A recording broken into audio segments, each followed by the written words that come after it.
Okay, language मस्ती में next part करते हैं factors that effect population change my next. Okay, वो कौन से फैक्टर्स हैं जो पॉपुलेशन चेंज में इफेक्ट कर रहे हैं? सो बढ़ने में भी, घटने में भी, इंक्रीज में भी और डिक्रीजिंग में भी। सो यहाँ पर क्या है, नंबर 1 आता है crude birth rate.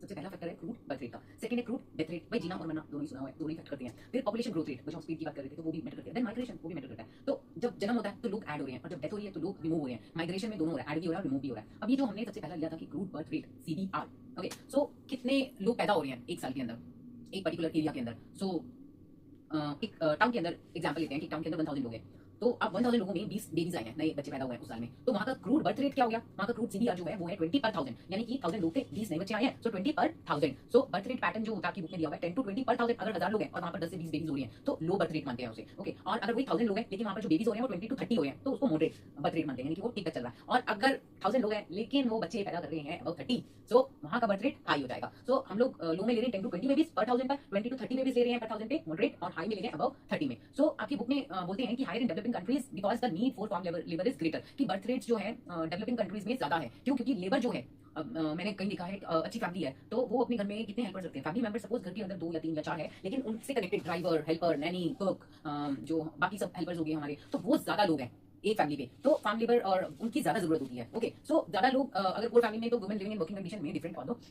So birth rate tend to be lower. अगर मतलब डेवलपिंग कंट्री है तो वहां पर बर्थ रेट ज्यादा है, लेकिन जो डेवलप कंट्रीज कम है वहां पर बर्थ रेट कम है। वहां पर क्योंकि दोनों का जो मैन और वुमेन का लिविंग स्टैंडर्ड है वो जनरली हाई होता है। अब वो वाली कंट्रीज की बात करते हैं जो आपकी टेक्स्ट बुक में दिया हुआ है 2020 का हाई बर्थ रेट पे। तो नाइगर जो है वहां पर बर्थ रेट हाई है और हम पर 1000 ही कर रहे हैं। देन कहां से शुरू हो रहा है उनका? हाई है, हाई मीन तो अबाउट 30 जाएगा, सो 44.2। एंगोला वहां का भी क्या है? हाई है, 30 से हो जाएगा यानी 44.2। फिर माली का भी बर्थ रेट क्या है? 43.9। फिर युगांडा का भी क्या है? 42.9। जाम्बिया वहां का क्या है? 41.5। आपने देखा कि यहाँ के हाई है तो अबाउट 30 है। अब जिनके लो हैं, लो में हमने बात किया था 10-20 से कम में आ रहे हैं, सो मोनाको 6.6। फिर सेंट पेरा वहां का 7 पॉइंट है। फिर अगर हम बात करें इंडोरा की तो 7.5, जापान 7.7 एंड रिको 8.1। अब डेथ रेट की बात करते हैं, क्रूड डेथ रेट यानी CBR की, तो वहां पर भी हम 1000 से ही कर रहे हैं कि एक पर्टिकुलर एरिया के अंदर 1000 जो लोग हैं उनमें कितने लोगों की डेथ हुई है। सो सपोज 10 पीपल चले जाते हैं 1000 में से, तो हम बोलेंगे कि 10 पर 1000। तो अब यहाँ पर जो हमारा डेथ रेट है वो पुअर कंट्रीज में क्या है? वो ज्यादा है। क्यों ज्यादा है? क्योंकि पुअर कंट्री में फैमिली हो जाता है एकदम से, मतलब फूड की जो अवेलेबिलिटी है वो कम हो जाती है, फिर उनका हेल्थ केयर फैसिलिटी कम है। तो अगर हेल्थ केयर की फैसिलिटी कम है तो ऑब्वियसली है कि जल्दी जल्दी मरेंगे। सो इस वजह से एक प्रॉब्लम आता है।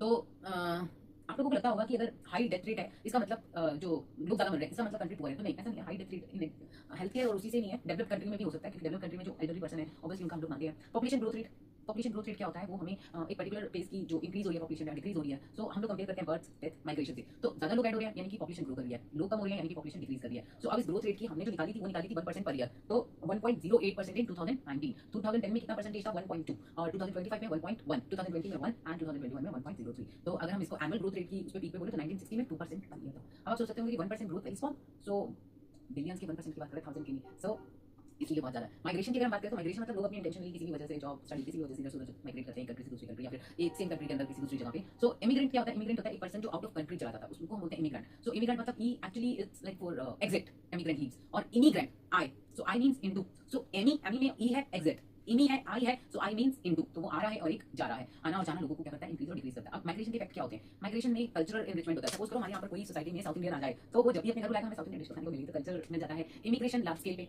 देन ओवर क्राउडिंग हो जाती है। अब आपने देखा होगा कि जो दिल्ली NCR है वहाँ पर पॉपुलेशन बहुत ज्यादा हो जाती है। कम से कम मैंने जो एक सर्वे में देखा था 3 से 4 लाख लोग डेली दूर दूर दूसरे स्टेट से, सिटी से आते हैं दिल्ली के अंदर फॉर देयर रीजंस। सो किसी भी पर्पस से स्टडी हो गया, जॉब हो गया, बिजनेस हो गया, व्हाटएवर, लेकिन इतने लोग रोज आ रहे हैं और रोज यहाँ से जा रहे हैं, सो ओवर क्राउड हो जाता है ना हमारे यहाँ पर। मतलब जितने लोग रह रहे हैं वही रह रहे होते तो इतना क्राउडेड होता, लेकिन ओवर हो जाता है। So transfer of human resources to another country. अब कल्चरल एनरिचमेंट में क्या होता है कि जो कल्चर है, ट्रेडिशन है, उनके स्किल्स हैं, आइडियाज हैं, वो भी हमारी सोसाइटी के अंदर आ रहे हैं। ह्यूमन रिसोर्स क्या है? जो हमारी नॉलेज है, स्किल है, एबिलिटी है, वो भी तो ट्रांसफर हो रही है। अब मान लो अगर इंडिया का कोई पर्सन बड़ा, आप लोग पढ़ाई कर रहे हैं आज और आप लोग बहुत अच्छी नॉलेज रखते हैं, आपके अंदर बहुत अच्छी स्किल आती है, एबिलिटी है, लेकिन आप इंडिया में काम ना करके आप चले जाएं बाहर दूसरे देश में, तो इसका मतलब हमारा जो ह्यूमन रिसोर्स था वो चला गया दूसरी कंट्री में। तो अब नेक्स्ट है composition of population. Total number of population is not enough, इतना ही बहुत नहीं है नॉलेज के लिए। नॉलेज के लिए हमें मेकअप करना पॉपुलेशन में कंपोजिशन ऑफ पॉपुलेशन। अभी कंपोजिशन ऑफ पॉपुलेशन क्या है? Sex ratio, age composition, rural and urban population. अब ये सब क्या है? अगर सेक्स रेशियो की हम लोग बात करें तो सेक्स रेशियो में फीमेल चाइल्ड है, मेल चाइल्ड है, तो हम लोग जनरली मानते हैं जैसे 1000 मेल्स और 950 फीमेल है। तो आप मुझे एक बात बताइए, अगर 1000 लड़के हैं, सो 1000 लड़के बड़े हो गए, 21 की एज के हो गए, आप उन्हें शादी करने के लिए कितनी लड़कियां चाहिए? 1000 बॉयज को। ऑब्वियसली 1000 बॉयज को भी लड़कियां चाहिए 1000, तभी तो शादी हो पाएगी 1000 भी। लेकिन हमारे यहाँ पर लड़कियां कितनी हैं? वो है 950, और वो भी अभी बेटी बचाओ बेटी पढ़ाओ के अभियान के बाद, उससे पहले इतनी नहीं थी, उससे पहले 800 कुछ थी। सो 900 अगर 50 गर्ल्स है और 1000 बॉयज है तो